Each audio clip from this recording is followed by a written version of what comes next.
Meus caros amigos e amigas, muito boa noite a todos. Estamos começando a nossa live de hoje, cujo objetivo sempre no sábado, neste horário, é nós colocarmos um pouco daquilo que a igreja nos ensina. No domingo em que ela celebra, a festa de Cristo Rei. Esta festa, meus irmãos, é uma festa que encerra o ano litúrgico. Nós temos aí o coroamento de todo o ano litúrgico. Nós sabemos que, desde o início do ano litúrgico até o final, nós celebramos todos os mistérios da vida de Cristo. Por fim, a igreja como que reúne tudo isso na festa de Cristo Rei. Muito bem, vamos fazer a nossa reflexão pedindo antes ao Senhor que nos dê a sua graça e a sua bênção. Em nome do Pai, e do Filho, e do Espírito Santo. Amém. Vinde, Espírito Santo. Enchei os corações dos vossos fiéis e acendei neles o fogo do vosso amor. Enviai o vosso Espírito e tudo será criado, renovareis a face da terra. Oremos, ó Deus, que instruíste os corações dos vossos fiéis com a luz do Espírito Santo. Fazei, Senhor, que apreciemos retamente todas as coisas, segundo o mesmo Espírito Santo, e gozemos sempre da sua consolação, por Cristo nosso Senhor. Amém. Pedindo à Virgem Maria que nos dê o seu socorro, nos dê também a sua intercessão nesta hora. Ave Maria, cheia de graça, o Senhor é convosco. Bendita sois vós entre as mulheres, e bendito é o fruto do vosso ventre, Jesus. Santa Maria, Mãe de Deus, rogai por nós, pecadores, agora e na hora de nossa morte. Amém.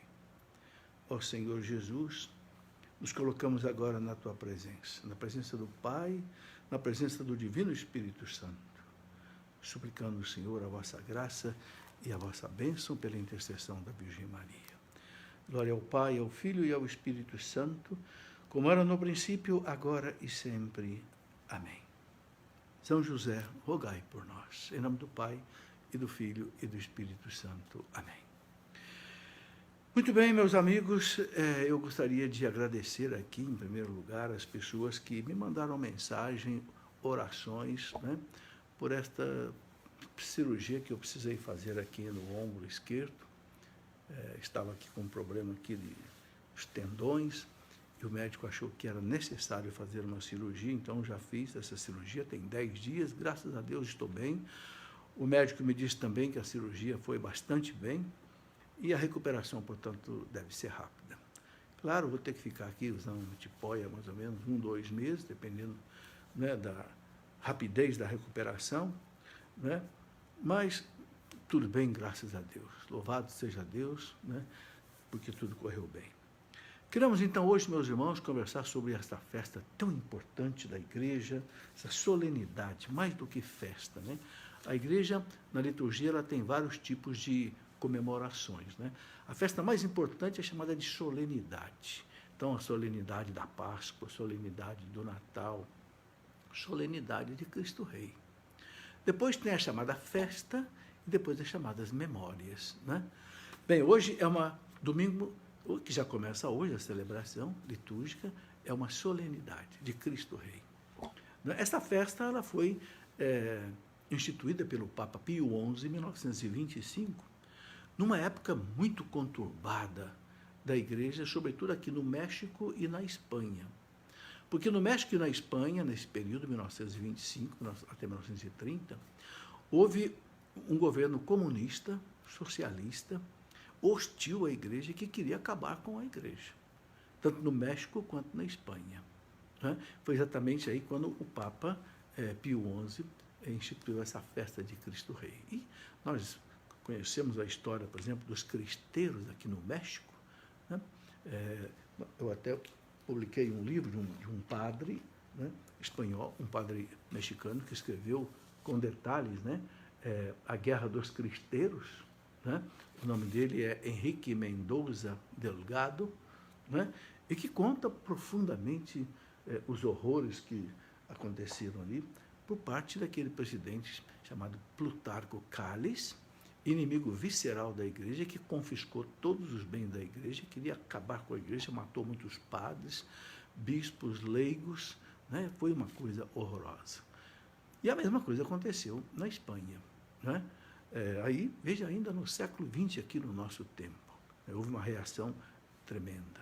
Bom, depois eu quero falar um pouquinho, inclusive, do grande mártir. Houve muitos mártires, mas um grande mártir dessa Revolução Mexicana, que foi aquele menino de 13, 14 anos, José Luis, né, Sánchez del Rio, né, que, impressionante, entregou a sua vida, né, para defender a igreja, defender a fé cristã. Bom, a festa de hoje, a igreja coloca para nós várias leituras importantes, né? A primeira delas, o livro do profeta Daniel, apenas 2 versículos, capítulo 7 de Daniel, versículos 13 e 14, mas de uma profundidade muito grande. Veja, o livro do profeta Daniel é muito antes de Cristo, né? Daniel é lá do tempo do exílio da Babilônia, né? Ou seja, é quando, mais ou menos cerca de 500 a 600 anos antes de Cristo. E esse texto diz: continuei insistindo na visão noturna, e eis que entre as nuvens do céu vinha um como filho de homem, filho do homem.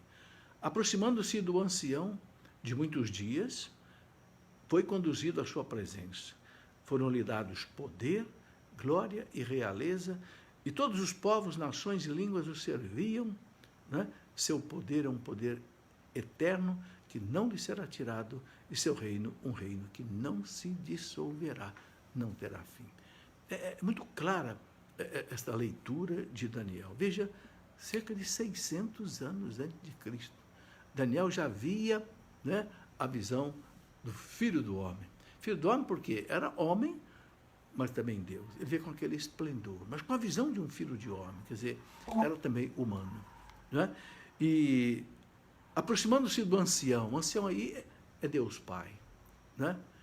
Porque ele cumpriu todo o desejo do Deus Pai, salvando a humanidade pelo sacrifício da sua cruz. Foi conduzido à presença, foram-lhe dados poder, glória e realeza, e todos os povos, nações e línguas o serviam com seu poder, e seu reino não terá fim, será um reino eterno. É muito clara essa visão do reino de Cristo. Cristo veio ao mundo, nós sabemos, meus irmãos, para implantar o reino de Deus. Por quê? Porque com o pecado original, a humanidade se afastou de Deus. A humanidade ficou sob o poder das trevas, o poder do demônio. E era o reino do mal que imperava. Então, Cristo veio exatamente para dominar o mal, vencer o mal, expulsar o reino do mal e instaurar o reino de Deus. Mas isso, como é que teria que ser feito?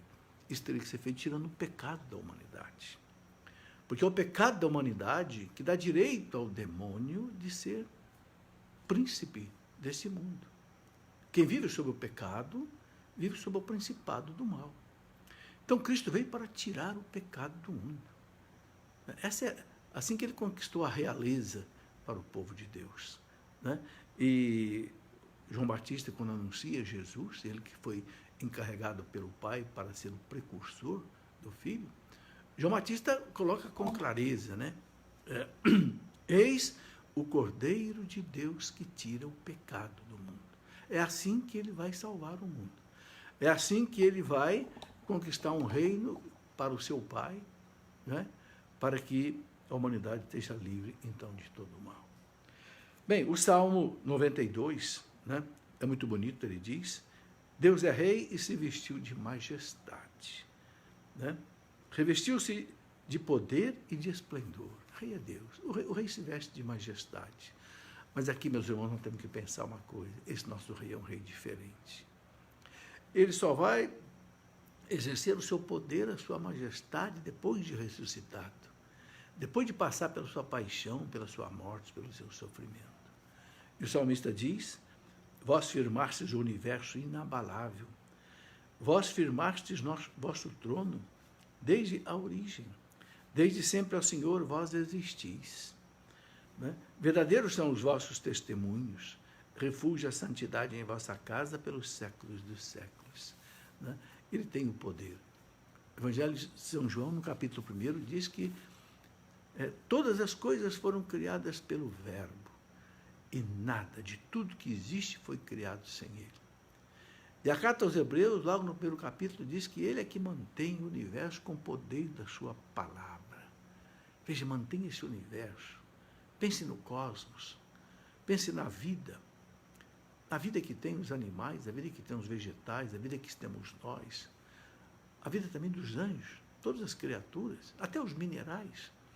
É Cristo que mantém tudo isso. Né? Por isso o salmista canta bem claro aqui, vós firmastes o universo inabalável. Né? Revestiu-se de poder e de esplendor. Toda a criação manifesta a glória de Deus. Na liturgia a gente reza, né? Santo, santo, santo, Senhor Deus do universo, o céu e a terra proclamam a vossa glória. Tudo o que criastes proclama o vosso louvor, diz a liturgia. Tudo o que criastes proclama o vosso louvor. Tudo que está criado, meus irmãos, é como que assim um espelho onde Deus mostra o seu rosto, o seu poder, a sua majestade, a sua grandeza, o seu amor por cada um de nós.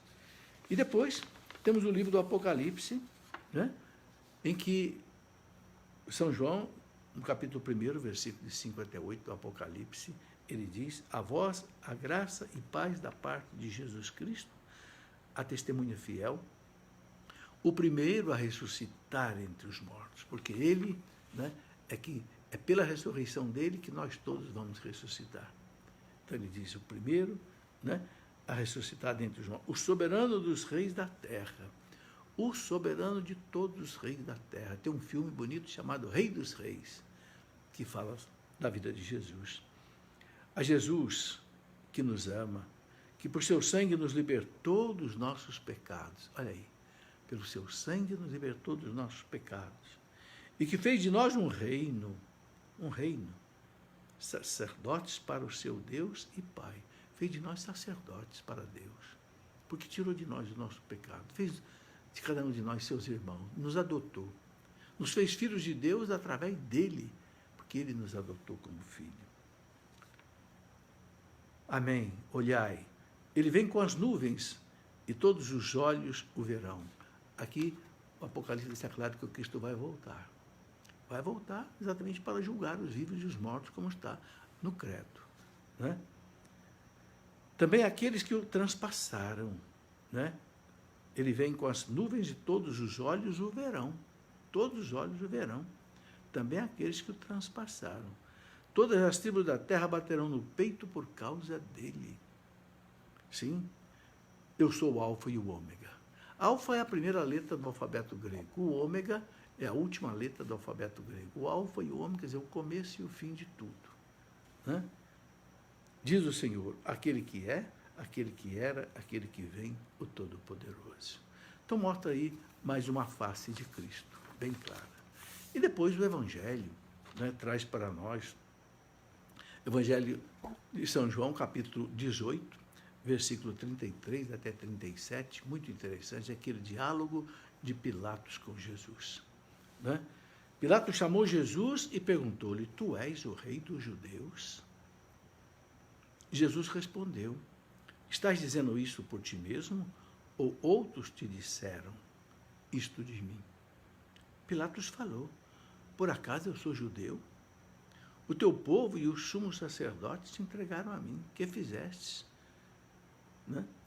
Jesus respondeu, o meu reino não é deste mundo, Pilatos. Se o meu reino fosse deste mundo, os meus guardas lutariam para que eu não fosse entregue aos judeus. Mas o meu reino não é daqui. Pilatos disse a Jesus, então tu és rei? Jesus respondeu, sim, eu sou rei. Que coisa impressionante, né? Sim, eu sou rei. Eu nasci e vim ao mundo para isto, para dar testemunho da verdade. Todo aquele que é da verdade escuta a minha voz. Meus irmãos, nós temos que refletir profundamente nessas palavras do Evangelho de hoje.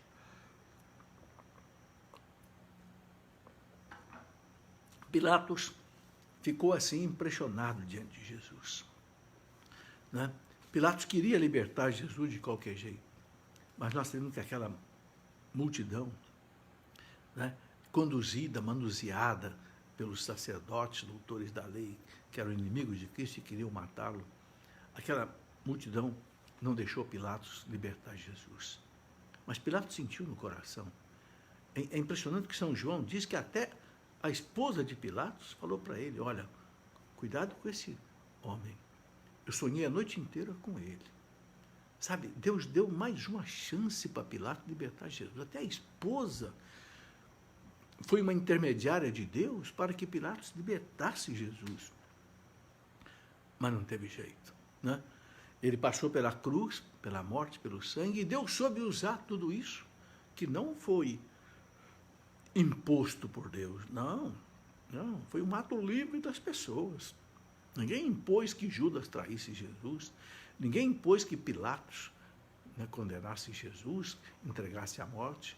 Não, foi cada um usando da sua liberdade. Só que Deus, na sua onisciência, na sua sapiência, na sua sabedoria, Deus sabia disso.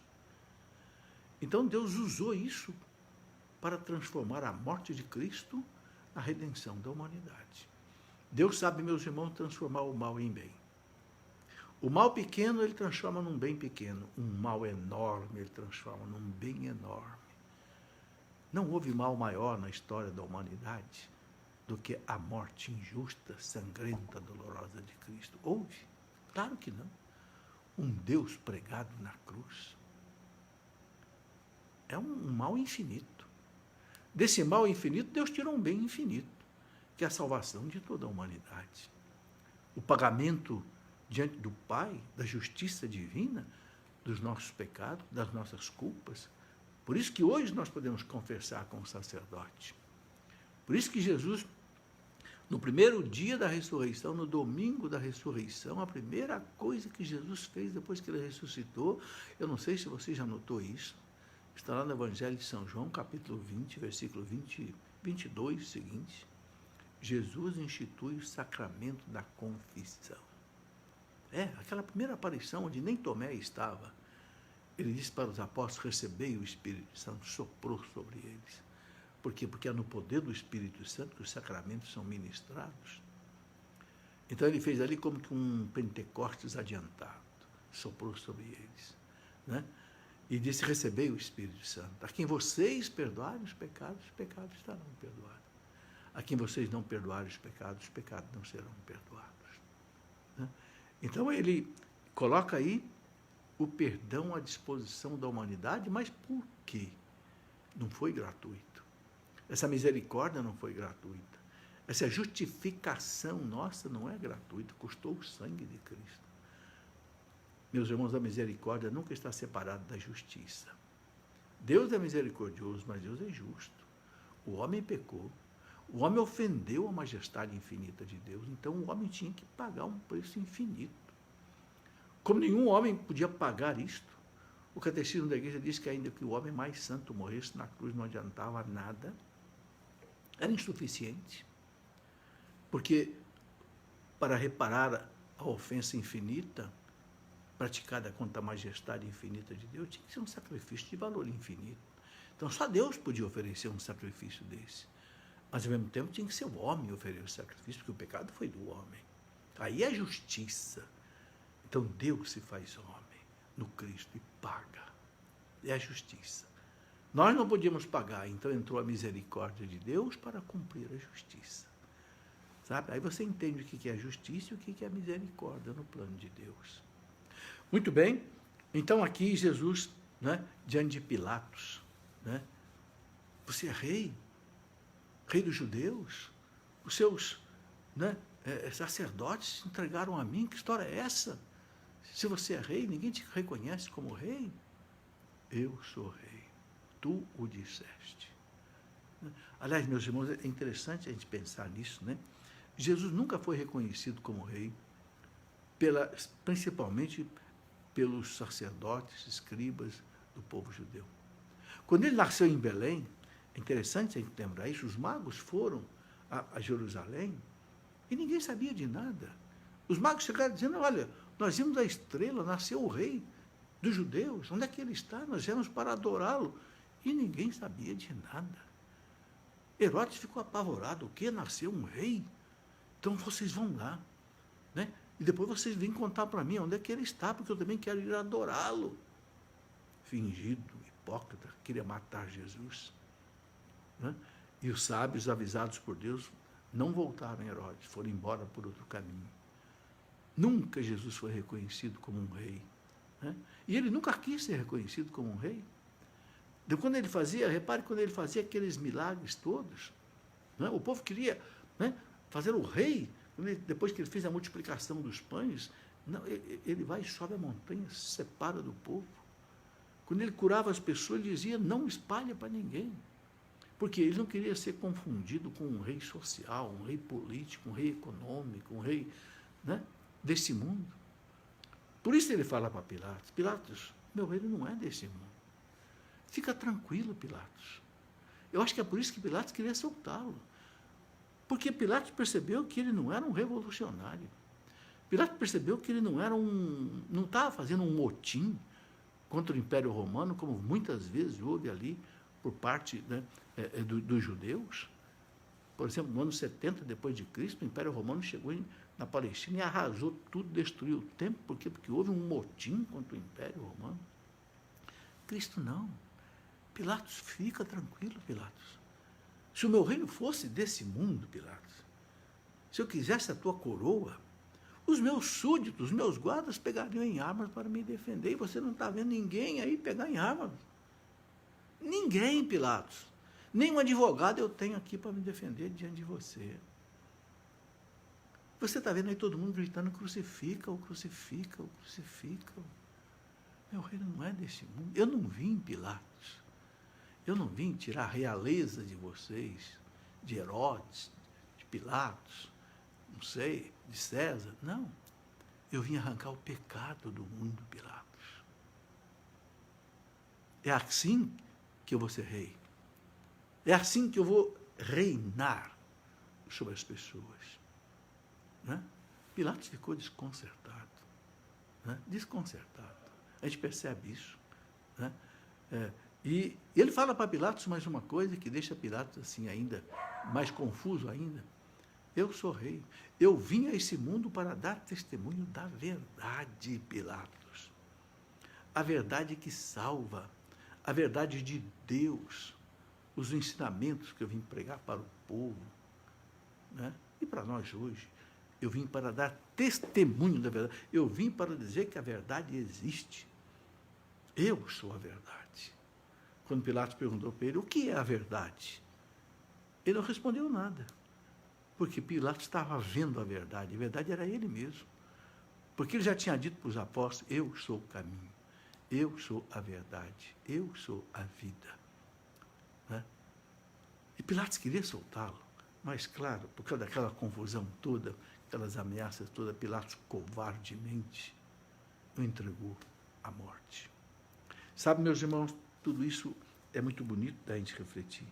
Jesus não veio buscar um domínio terreno, social, político, não. O domínio de Jesus é espiritual. Aqueles que querem ver Jesus como um revolucionário, político, social, estão completamente errados. Né? Quando o Papa João Paulo II esteve aqui no México, em 1980, por aí, logo que ele se tornou Papa, ele veio aqui na Conferência Episcopal Latino-Americana, no México, em Puebla, e era aquela fase da teologia da libertação ali, dos sandinistas, fazendo revolução, os padres revolucionários ali. João Paulo II falou lá em Puebla, está no discurso dele, né? Esta visão de Jesus Cristo como um revolucionário de Nazaré não se coaduna com a fé católica. Cristo não é um revolucionário. Cristo não veio para jogar pobre contra rico. Cristo não veio para promover bagunça, anarquia, invasão de terra, de jeito nenhum. O Papa João Paulo II 2 vezes esteve aqui no Brasil e falou, a igreja não pode fomentar, estimular, incentivar invasões de propriedades rurais, nem de propriedades urbanas. João Paulo II falou 2 vezes para os bispos do Brasil. Por quê? Porque o Cristo não é esse revolucionário social.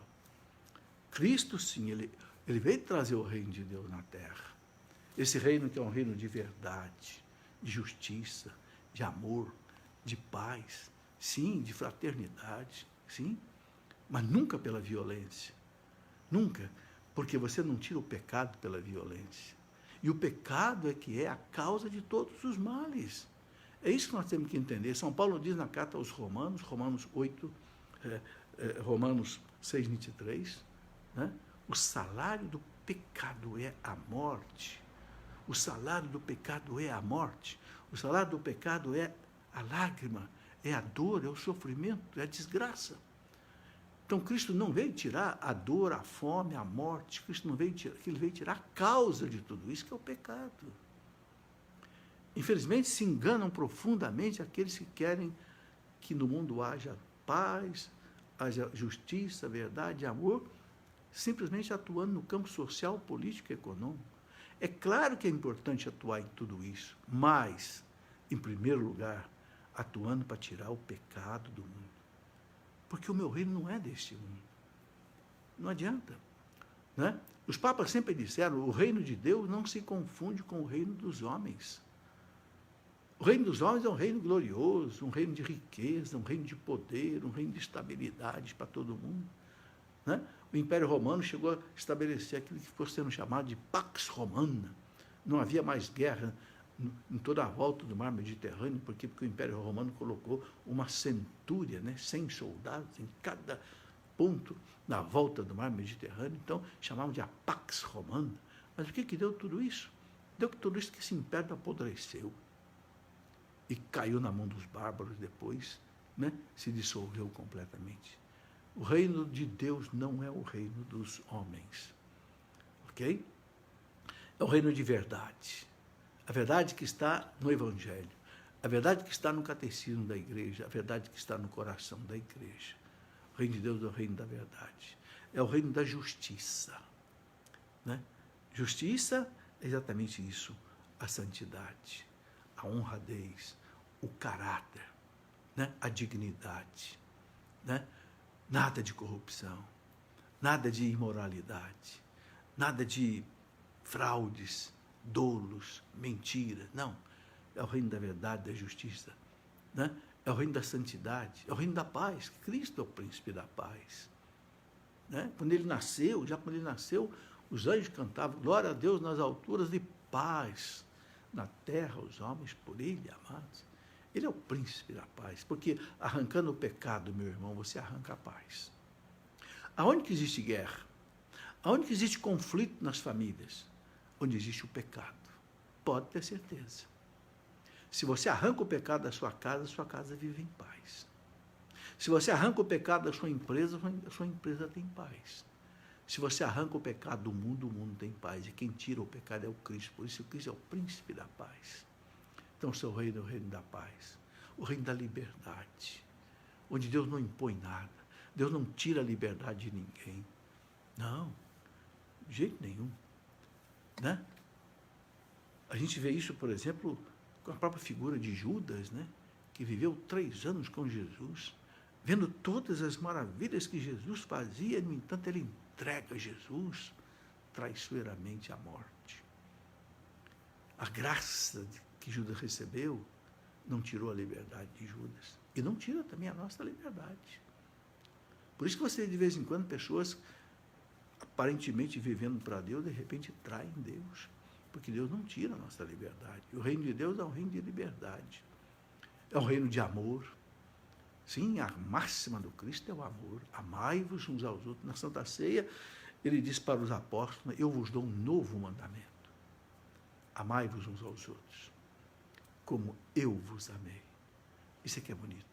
Não é amar de qualquer jeito. O amor não é qualquer coisa. O amor não é um sentimento simplesmente romance, sensual, sentimental. Não. O amor é que diz, amai-vos como eu vos amei. Amar não é um sentimento. Amar é uma decisão. Jesus diz, ninguém tem amor maior do que aquele que dá a vida pelo amigo. Ora, meus irmãos, isso não é um sentimentalismo.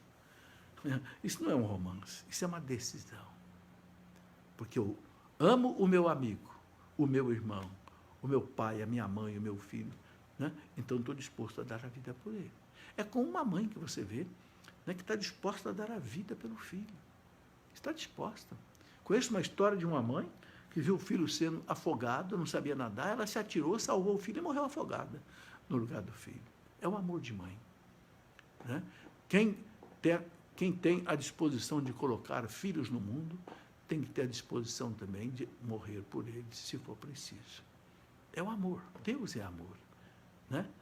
São João diz, Deus amou o mundo a tal ponto que ele mandou o seu Filho único. Olha, Filho único.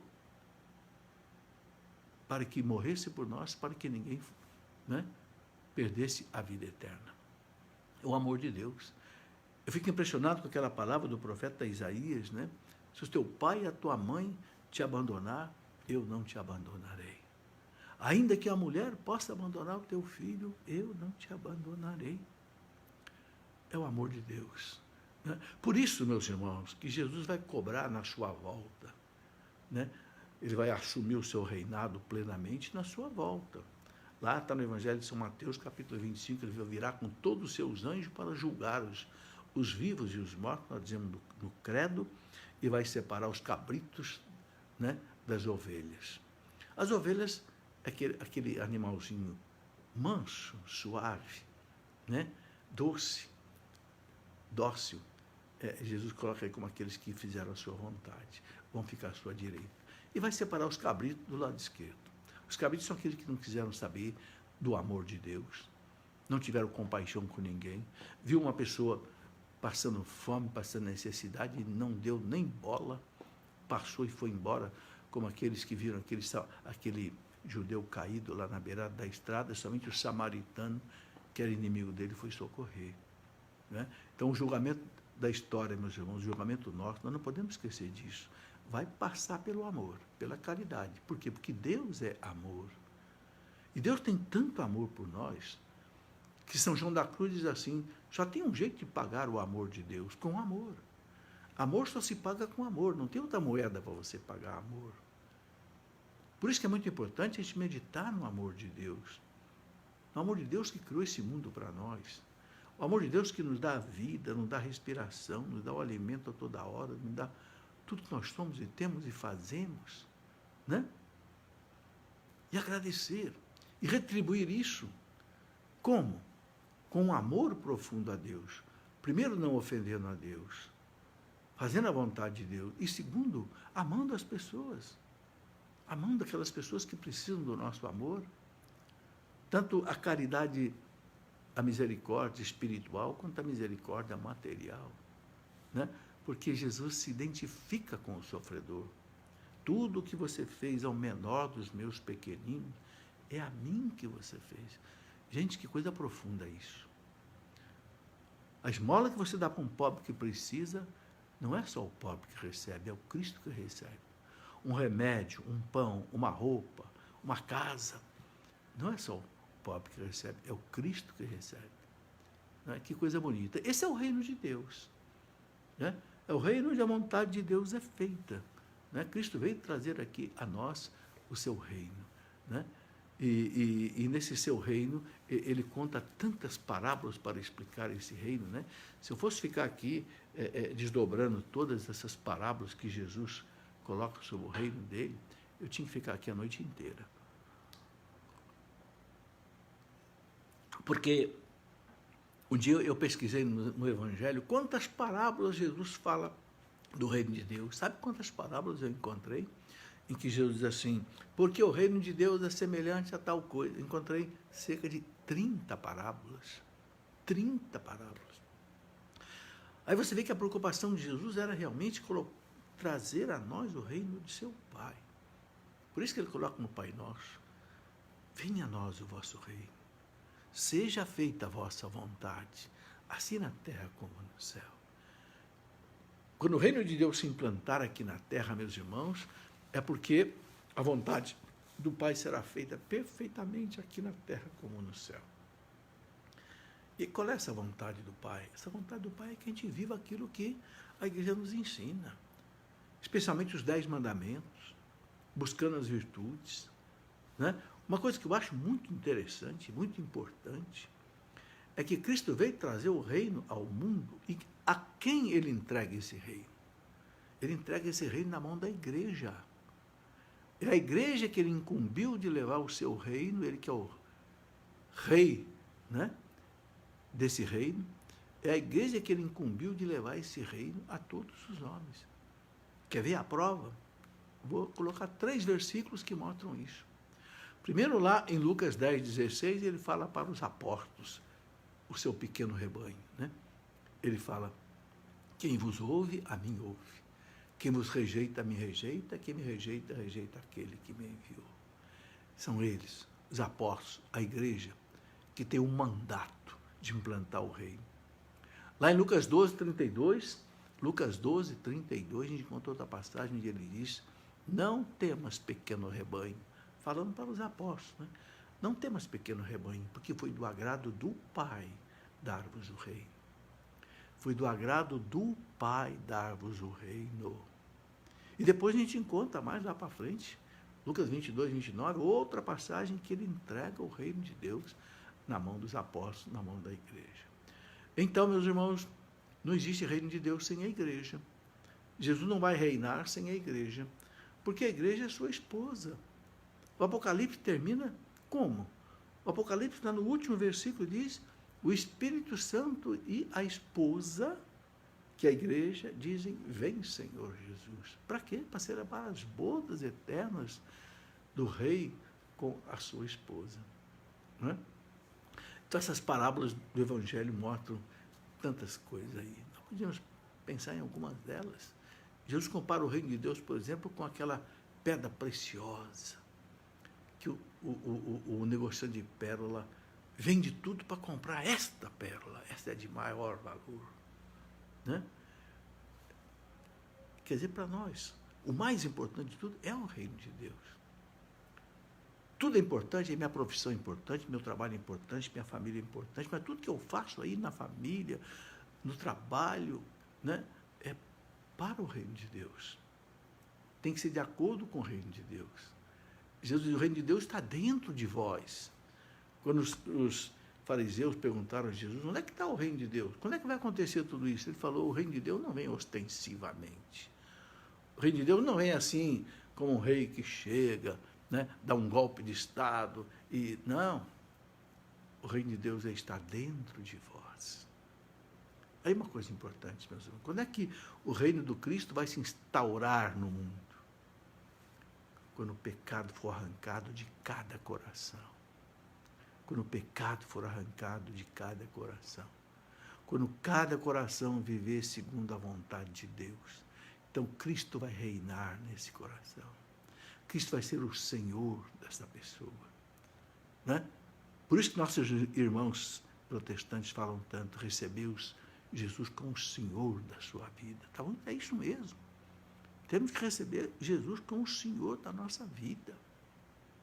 De fato, eu vou pautar a minha vida em cima do Evangelho. Eu vou pautar os meus negócios em cima do Evangelho. Eu vou pautar o meu trabalho em cima do Evangelho. Eu vou pautar a minha oração, a minha vida espiritual em cima do Evangelho. Porque Jesus é o meu Senhor. Né? Jesus é o meu Senhor. Ele fala bem claro no Sermão da Montanha: buscar em primeiro lugar o reino de Deus e a sua justiça, a sua retidão, a sua santidade. Né? E tudo mais nos será dado por acréscimo. Temos que acreditar nisso. Sabe, essa festa de hoje de Cristo Rei tem que nos levar a acreditar nisto. Se eu buscar o reino de Deus, ou seja, se eu viver a minha vida segundo as normas de Deus, da vontade de Deus, das leis de Deus, Deus não vai deixar faltar o que eu preciso. Não vai. Faça essa experiência, você vai ver. Obedeça a lei de Deus. Quantas vezes Deus fala nas Sagradas Escrituras, né? O profeta Malaquias chega a dizer: põe a Deus à prova. Dê, por exemplo, é uma das coisas, né? Dê, por exemplo, o dízimo na casa de Deus, e você não vai ver se Deus abarrota, né, o teu celeiro de víveres. Chega a desafiar, o profeta chega a desafiar o povo assim. Né? Então, está aí, meus irmãos, muitas coisas nós podemos pensar sobre esse reino de Deus. Mas tem uma coisa, né? Esse rei é um rei diferente. Esse rei não é um rei que senta num trono de ouro, não. É um rei que deita-se sobre uma cruz. Esse rei não é um rei que põe uma coroa de ouro na cabeça, cheio de pedras preciosas, não. Esse rei colocou na sua cabeça uma coroa de espinhos. Que coisa, né? Esse rei não é um rei que carrega um cetro na mão, assim, triunfante. Não, esse rei é um rei que carrega uma cruz nos ombros. Meus irmãos, houve um rei cristão, católico, né? Santo, São Luís IX, rei da França, que quando ele foi coroado, as pessoas que perguntaram se ele ia colocar uma coroa na cabeça, ele disse, não, como é que eu vou colocar uma coroa na minha cabeça, uma coroa de ouro com pedras preciosas, se o meu Senhor foi coroado com uma coroa de espinhos? E não quis colocar uma coroa de ouro na cabeça, não. Nós também. Sabe, ser cristão, meus irmãos, é ser imitador de Cristo. Tem um amigo meu que brincava dizendo que ser cristão não é ser um Cristo grande, né? Cristinho, Cristo e cristão, não. Ser cristão é ser imitador de Cristo. O verdadeiro cristão é que imita Jesus Cristo na sua humildade, na sua bondade, na sua misericórdia. Cristo veio humilde, pobre, nasceu numa manjedoura, só fez o bem, só fez o bem. Ele fazia bem todas as coisas, as pessoas diziam, né? Então, o cristão é aquele que imita Cristo. Quem são os santos? Os santos são alter-cristos, outros cristos. Fazem realmente a vontade de Deus. Imitam Jesus Cristo, né? Isso é muito importante. Esse é o nosso rei. E Jesus diz, eu não vim para ser servido, eu vim para servir e vir para dar a minha vida por muitos. Né? Então, vejam, nós também, nós não devemos querer ser servidos, nós devemos servir. A autoridade, né, disse há pouco aí o Papa Francisco, a autoridade só tem sentido, a autoridade só é autêntica se é uma autoridade que é usada para servir. Para servir. Não para se vangloriar, para se enriquecer, para aparecer, para dominar os outros. Não, para servir, para fazer o bem. Eu devo usar a autoridade que Deus me deu, autoridade de presidente da República, autoridade de ministro, autoridade de pai, autoridade de professor, não para a minha ostentação, mas para eu ter condição de servir mais. Quem tem mais poder tem mais condição de servir. Né? Então, Jesus, reinar com Cristo é servir, não é ser servido. Não é sentar numa cadeira cômoda, né, onde as pessoas ficam de enaltecer. Não, não é nada disso. Outra coisa, né, Cristo, então, ele, no final dos tempos, que ele retirar todo o pecado do mundo, né, que ele tirar tudo dessa miséria humana, então ele vai entregar ao Pai um reino, né, onde então Deus será tudo em todos. E viveremos, então, a plenitude do reino de Deus. Esse reino de Deus só vai se consumar, né, quando Cristo voltar. Não vai haver reino de Deus em plenitude antes do Cristo voltar. O Catecismo da Igreja fala, no parágrafo 675, que a Igreja, antes do Cristo voltar, vai passar por uma provação terrível que vai abalar a fé de muitas pessoas.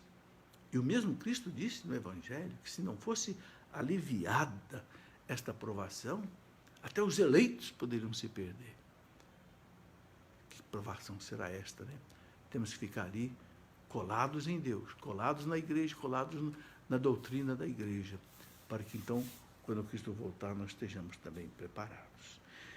Eu queria concluir essa nossa reflexão colocando um pouquinho daquilo que eu falei, daquele menino, né, que morreu escrevendo com o seu sangue na terra: viva Cristo Rei, viva a Virgem de Guadalupe. Aquele menino Marte lá do México, né? Vou mostrar a fotozinha dele aqui para você. José Luiz, né, del Rio. Vou contar rapidamente aqui a história que aconteceu, né? Era por volta do ano de 1926, veja aqui no nosso século XX, que acabou de terminar. E um presidente mexicano terrível, Plutarco Calles, comunista, né?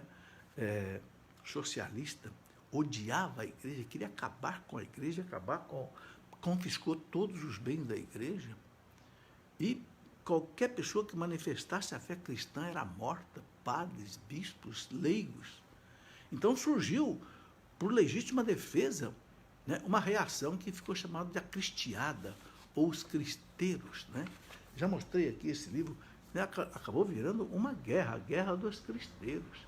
Mas não é uma guerra por parte dos cristãos para atacar, destruir, uma guerra de defesa, legítima defesa. Meus irmãos, muitos morreram, muitos mártires. Não, houve aquele famoso padre Pró, que morreu, né? Foi baleado, né, num paredão. E a história maravilhosa desse menino, né, que deixou uma história impressionante. Ele tinha, quando ele tinha 13 anos de idade, ele foi visitar o túmulo de um beato que tinha morrido ali na perseguição. O beato se chamava Anacleto Gonzalez Flores. E ali, aquele menino impressionado, né, ele fez uma oração e rezou a Deus, pedindo para que ele também pudesse morrer pela manutenção da sua fé.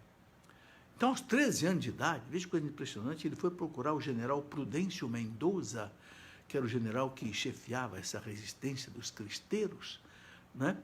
E ele queria ser um combatente, né? E o soldado perguntou para ele, o que vieste fazer aqui, meu rapaz? E ele respondeu para o general Mendoza o seguinte, né? Eu vim aqui para morrer por Cristo Rei. E o general ficou tão impressionado que deixou esse menino entrar para o exército dos cristeiros, né?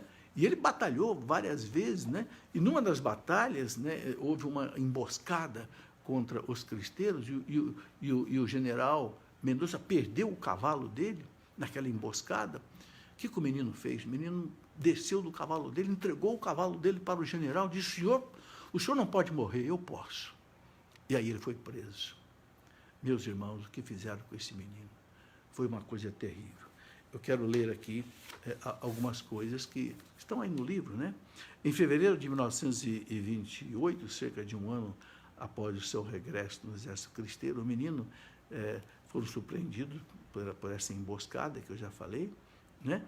E na tentação de fazer, e foi preso, né? E na tentação de fazer com que ele renunciasse à sua fé, descamaram a planta de seus pés até as nervuras e o amarraram em um cavalo, obrigando-o a andar por cerca de 14 quilômetros a pé descalço, com a pele da sola dos pés arrancada. Imagina a dor que esse menino não sentiu. Mas ele não abriu mão. Impressionante. Mesmo assim, no momento em que as dores eram-se mais insuportáveis, ele clamava pela graça de Deus e em voz alta ele dizia, viva Cristo Rei e viva a Virgem de Guadalupe. Tem até um filme que foi feito desse menino. Você acha esse filme aí na internet? Né? Bom, aí sem sucesso na tentativa de que esse menino, José Luiz, negasse a sua fé por meio da dor mais causticante que puderam impor a ele, né? Os soldados tentaram ainda intimidá-lo de outra maneira. O que os soldados fizeram? Obrigaram a mãe dele a escrever uma carta para ele, pedindo que ele renunciasse à fé dele. A mãe foi obrigada a escrever, né? Aí ele deixou uma resposta para a mãe que é impressionante. A resposta é a seguinte, é da prisão que eu escrevo, minha mãe, minha querida mãe. Fui feito prisioneiro em combate neste dia. Creio que nos momentos atuais vou morrer. Mas não importa, nada importa, mãe. Resigna-te à vontade de Deus. Eu morro muito feliz, porque no fim de tudo isto, morro ao lado de nosso Senhor. Não te aflijas pela minha morte, minha mãe, que é o que me mortifica. Antes, diz aos meus outros irmãos que sigam o exemplo do mais pequeno, ele era o menor. E tu faça a vontade do nosso Deus. Tem coragem e manda-me a tua bênção, juntamente com a do meu pai. Saúda a todos pela última vez e receba pela última vez o coração do teu filho que tanto te quer e tanto deseja ver-te antes de morrer. Impressionante.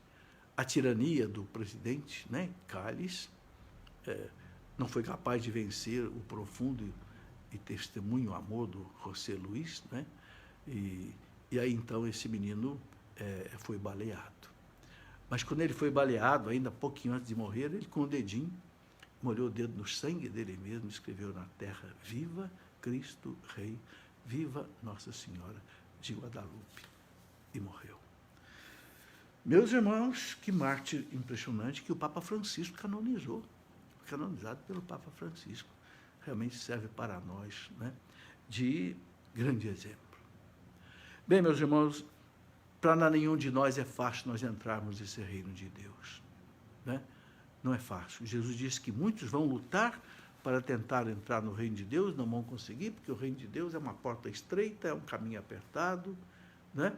E ele fala: entra pela porta estreita. Mas tem um segredo, meus irmãos, para nos ajudar a entrar no reino de Deus e não sair dele. Esse segredo chama Nossa Senhora.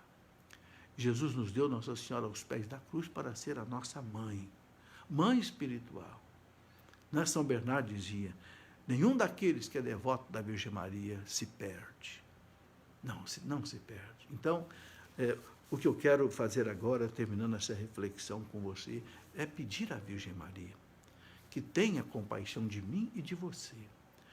Nos conceda diante do seu Filho, hoje, Rei do Universo, Rei dos Reis, Senhor dos Senhores, nos conceda a graça de nós podermos realmente entrar nesse reino dele, optar pelo reino dele, querer ser como ele, imitar Jesus, viver no seu reino e não sair do seu reino. É isso, Mãe Santa, que nesta hora nós te pedimos, com toda a força da nossa fé, com toda a força do nosso coração.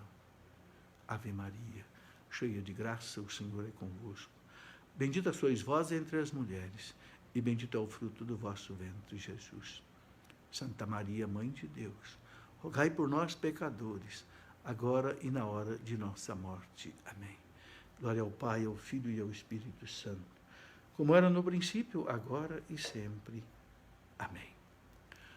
Em nome do Pai, e do Filho, e do Espírito Santo. Amém. Muito obrigado, meus irmãos, que me acompanharam até aqui com paciência. Peço que você reze uma Ave Maria por mim essa noite, para que eu tenha uma boa recuperação rápida e possa voltar às minhas atividades de maneira bastante rápida. Estou bem. Graças a Deus estou bem. Agradeço a tua oração. Um grande abraço. Boa noite. Fique com Deus.